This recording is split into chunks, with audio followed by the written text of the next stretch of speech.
আমাদের স্নেহের ছোট ভাই, নাম আমি বলবো না, আপনারা বুঝবেন, ওরে আদর করে 2টা থাপ্পড় দিছে।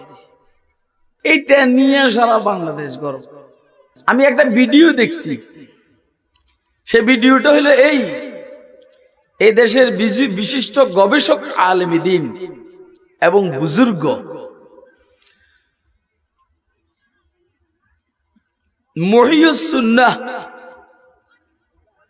হযরত মাওলানা আবরারুল হক সাহেব রহমাতুল্লাহি আলাইহির খলিফা, যিনাকে এখন যাত্রাবাড়ির হুজুর বলেন, দেখছি উনি আমাদের দেশের, আমাদের স্নেহের ছোট ভাই, নাম আমি বলবো না, আপনারা বুঝবেন, ওরে আদর করে 2টা থাপ্পড় দিছে। কথা কয় না, আপনারা বুঝছেন নি? এইটা নিয়ে সারা বাংলাদেশ গর্ব। আমি আর জানি না, এটা আমি আজকে দেখছি।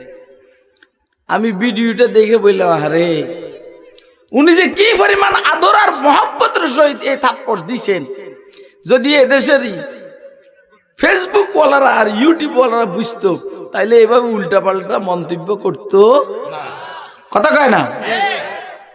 উনি যে আদর করে দিছেন, এটা বুঝা যায় যারে দিছে এ হাসে, মুস্কি হাসে।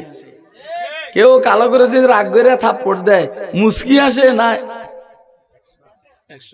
কথা কয় না, মুস্কি হাসে। আমি যদি আপনারা রাগ করে থাপ্পড় দিই, আপনি কি মুস্কি হাসবেন? আর যদি আদর করে এত মুস্কি হাসবো, আপনারাও হাসবে। কথা কয় না কেন? আপনাকে আমার কথা বুঝছেন? কে কে বুঝছেন হাতুড়ে দেখেন। আমি বলছি, আমি গাড়িতে আমার সাথী 2জনকে মনে চাইছিল মারি, জনে কইছে যে অমুকের 2টা থাপ্পড় মারছে। আমি কস কি কহ, জন ভিডিও দেখছি, এবার আমার উস্তা রাগ হেদের উপরে।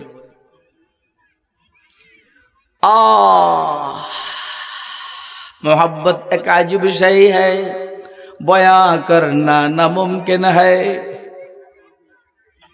मोहब्बत एक अजीब शय है, बयां करना नामुमकिन है। न खाना है, न पीना है, न मरना है, न जीना है।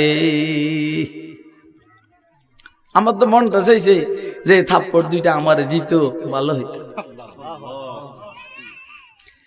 এই থাপ্পড় দেনওয়ালা মানুষ আপনি কিছুদিন পরে এই দেশে পাবেন না।